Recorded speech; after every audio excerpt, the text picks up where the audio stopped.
Hi,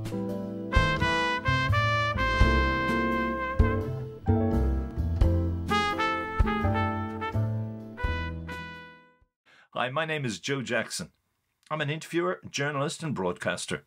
And for the first decade of this century, I did for the Irish radio station RTE Radio 1 a music series titled Under the Influence.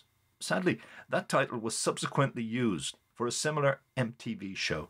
So now, after revisiting the master tapes of those old interviews, I've decided to turn the best into a podcast series called The Music That Made Me. I may even add the subtitle, Made Me Want to Make Music. Either way, what follows is one of those shows, minus music, which for copyright reasons I can't include. Some of the full shows and many of my other radio programs are available on mixcloud.com. And if you want to read any articles that arose out of these interviews, you can check out joejacksoninterviewer.com. Enjoy the show. Okay, Damien Dempsey, welcome to Under the Influence. And you and I talked before. We did an interview for the Sunday Independent, and I know some of your earliest heroes, and I know there are particular songs that actually made you go, I want to do that, I have to be that. And I know one of them was Whiskey in the Jar. Yeah, Whiskey in the Jar. When I first heard Whiskey in the Jar, I think it was 1987, and Dublin was sort of mourning Phil in it by playing his music, and my brother called me into the front room and said, listen to this, and he cranked the old Decca record player right up, and the first notes running out.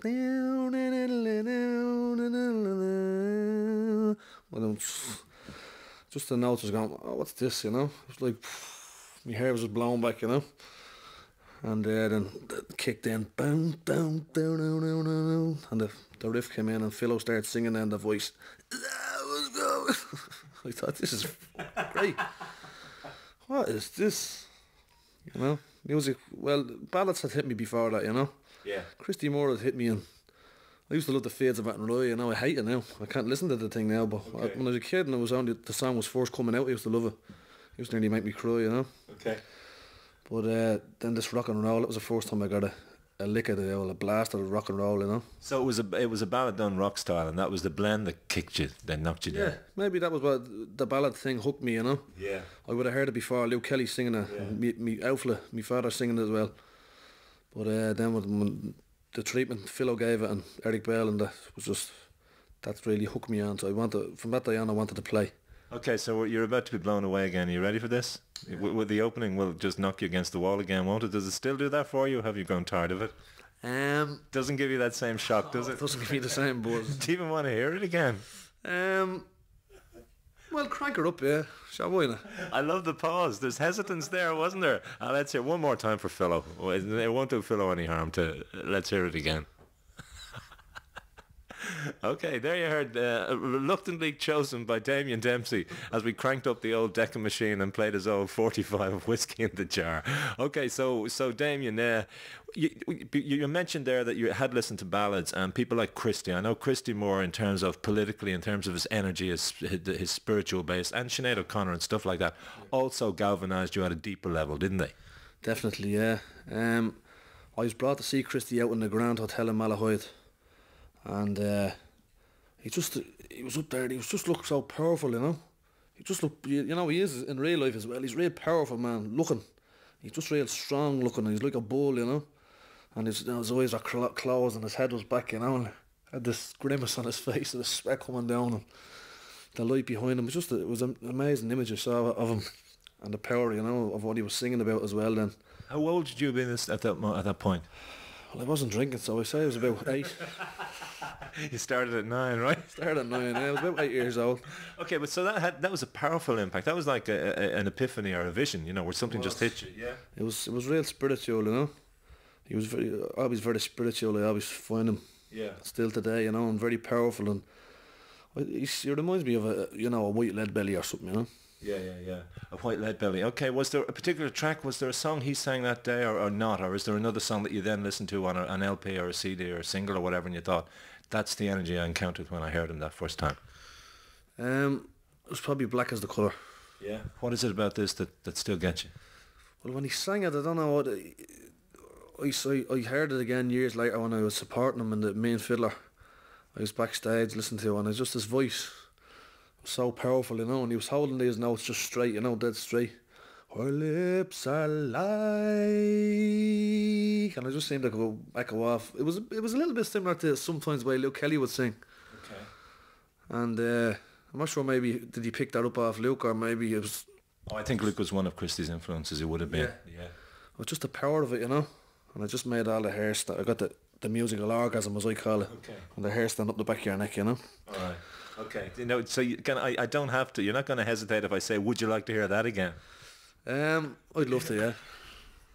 You did hesitate. Okay, let's hear it again. Damien Dempsey, we just came out of Christy Moore, Black is the Colour.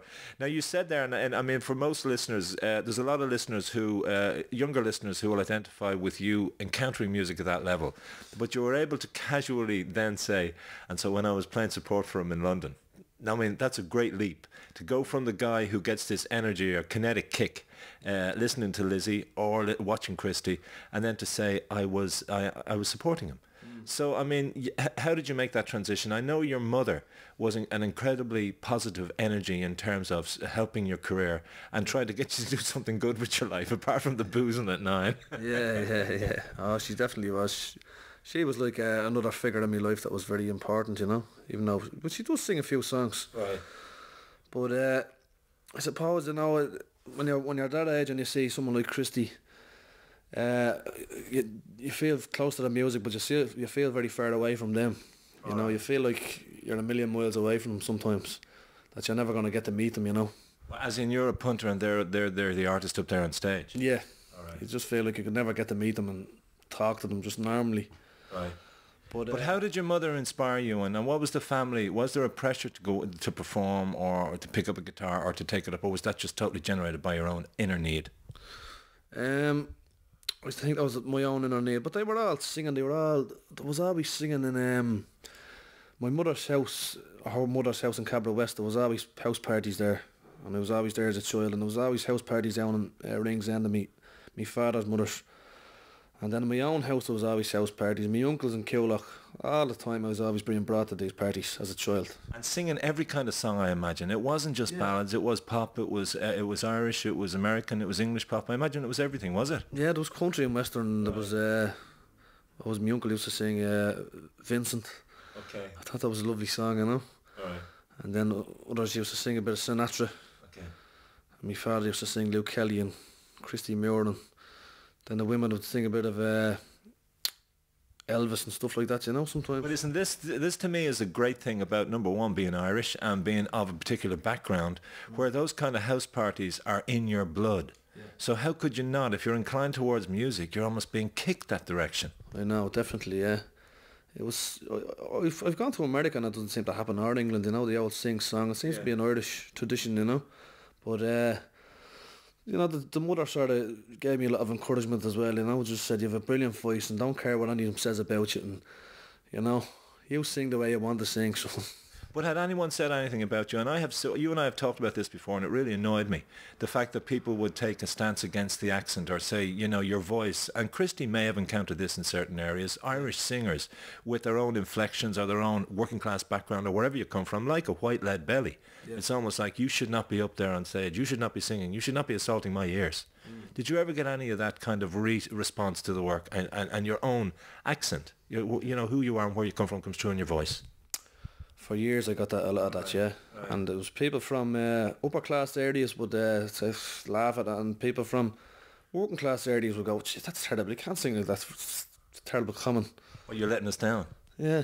I would obviously sort of had a complex about their own actions, you know. Okay. Deep down, you know. But did you let that intimidate you? No, I only got worse. I laid it on thicker. I came on rougher with it, you know, when people used to say anything like that, you know. I put it on harder sometimes than it actually was, because I was getting grief over it, you know. I went the opposite way. I went full force, come on. Okay, all right. Listen, let's play one more hero. I mean, was Sinead a heavy influence along with Christy, or was there somebody else we could play here to let, you know, before we move into your own music? There'd be Sinead and Bob Marley, but Sinead was a big influence. Again, she was a very strong person, very strong woman. So all this says, Christy's very strong, you know.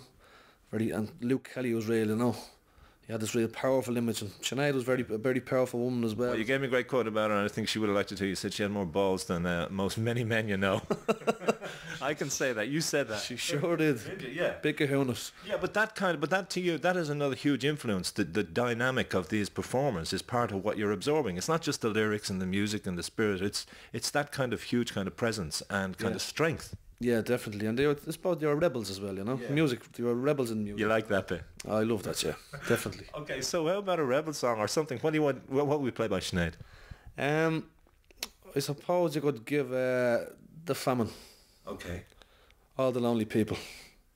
It's a wonderful song about the famine, and it gives true facts about the famine that we weren't given in the history books, say.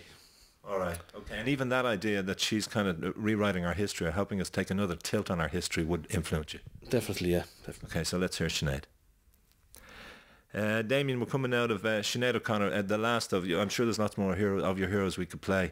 But tell us how you kind of, you. I know that even as a kid, we were talking about the accent thing, and I like the idea that your mum sent you to Mount Temple, didn't she? Yeah. Bono School. And you actually encountered this mix of classes for the first time. Yeah. And I know that you and 10 tracksuited buddies, you had your gang, wasn't that the thing?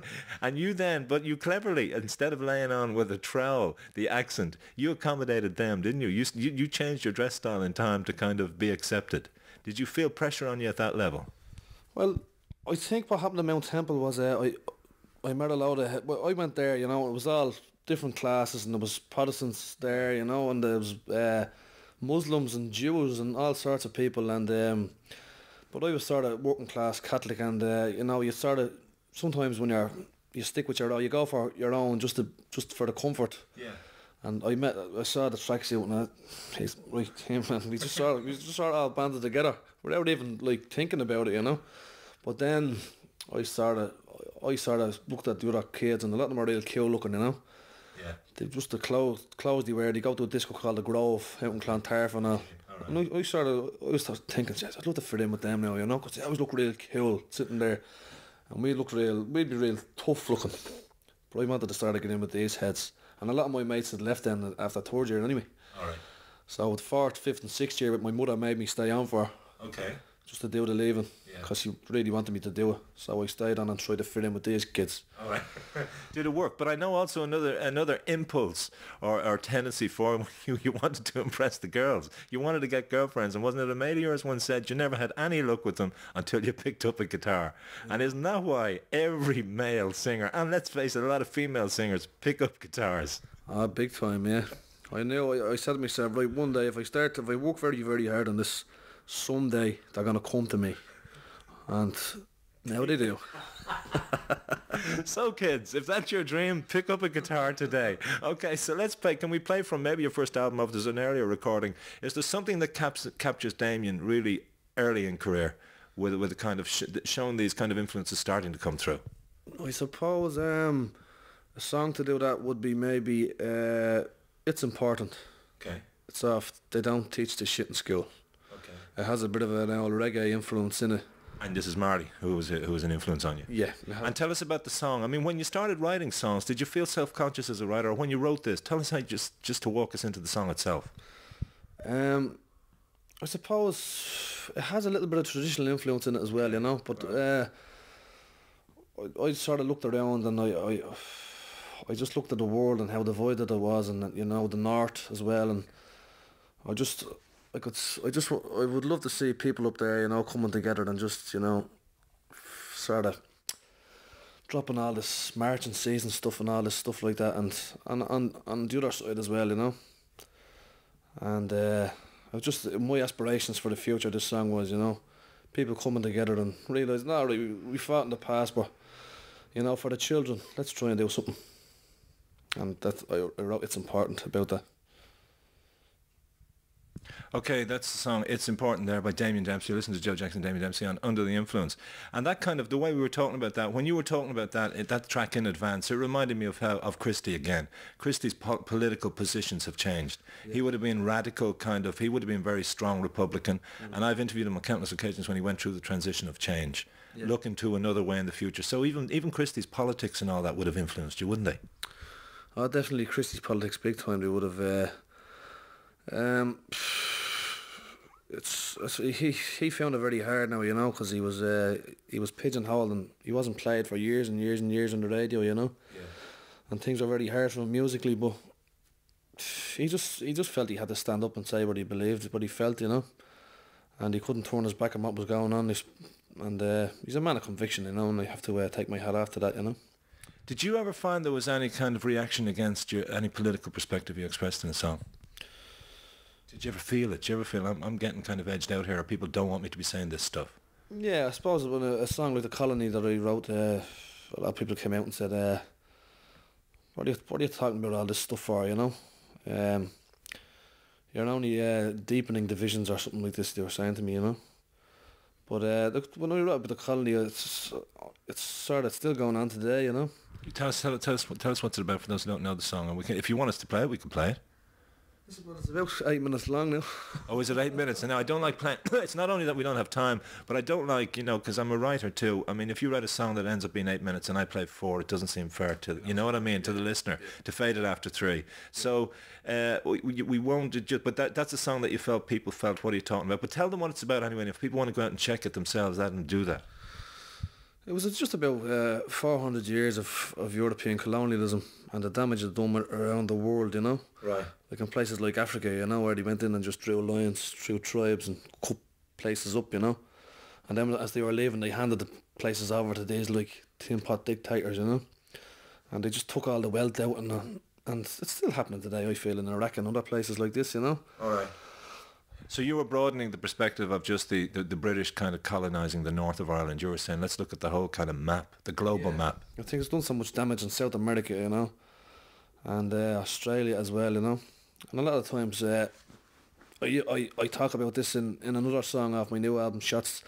The Irish went out and I felt they were used, but they were terrible to the native people. They were used as oppression, you know. Us ourselves? Yeah. Oh, absolutely. We were incredibly, I only found this out when I went to America and I talked to Native Americans. Yeah. And we were part of the colonialists. Yeah. We did to them what the British did to us. Yeah. We were just so happy to have someone to look down on instead of being looked down on for the change, someone to walk on, you know.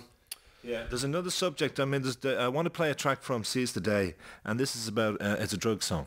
I said, do you want to talk us into that? I mean, this is a subject too that you said you hoped that people in listening to the song would take out of it a particular lesson.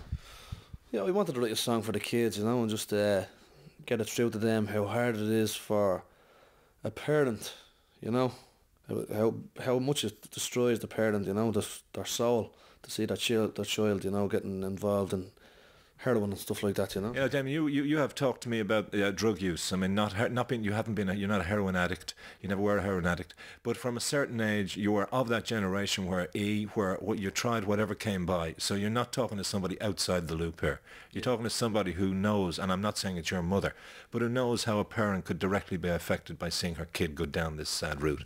Yeah, well, I've had certain family, you know, relations, you know, just I've seen it happen to them, and you know, one or two of them have passed away, you know, and I've just seen the damage it has done, and certain friends of mine over the years have got involved in that stuff, and it just tears people apart, you know. Whereas you can get away with the other stuff, the lighter stuff, you know. Yeah. It does take it out of you, but you can get away with it, but not too many people get away with heroin, you know.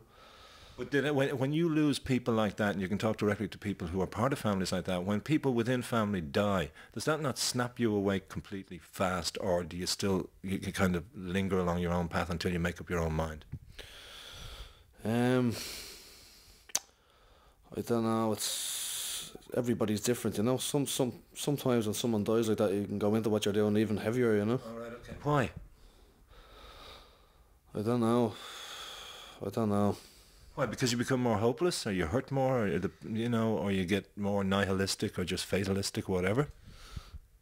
Yeah, like sometimes, you know, I've over the years when I've lost friends, you know, what do? You go out and you get like legless drunk, or you get into a fight, or you get arrested or something like that, you know. All right. It gives you a little bit of a debt wish yourself, you know. You nearly want to follow them on, you know. Okay. Follow them in sometimes. All right. So instead of it actually saying clean up your act, you might say, no, I'm going further into these shadows. Yeah, you get a bit angry and a bit, you know, depressed and that, you know. Sometimes you drag yourself down, you know, even further. All right. Which again is kind of like causing great grief to the people who love you. Yeah. Be it your parents or the people, or your partner or whoever. Yeah, so I wanted to write the song, so hold on, think about, your family, the people that love you, you know, the people that brought you up and reared you and that, you know. Even though even if they hadn't done the best job in the world, at least they tried it, you know, they put food on the table and that, you know. So this is called? The Ghost of Overdose. Good stuff. This is good radio, isn't it? Don't you think? It's real stuff. We're talking truths.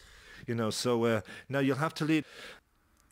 Damien Dempsey, when I last talked to you, we talked mostly about Seize the Day, and I identified that there was an absence of love songs on the album. And you said it was because you never had a relationship that lasted longer than 3 months. And this was maybe a year ago we talked, and you said one of your hopes for was that in your 30s, maybe one would go on to 3 months and 1 week long. Again, so I will ask you, and you were writing love songs. So have you had the 4-month one yet?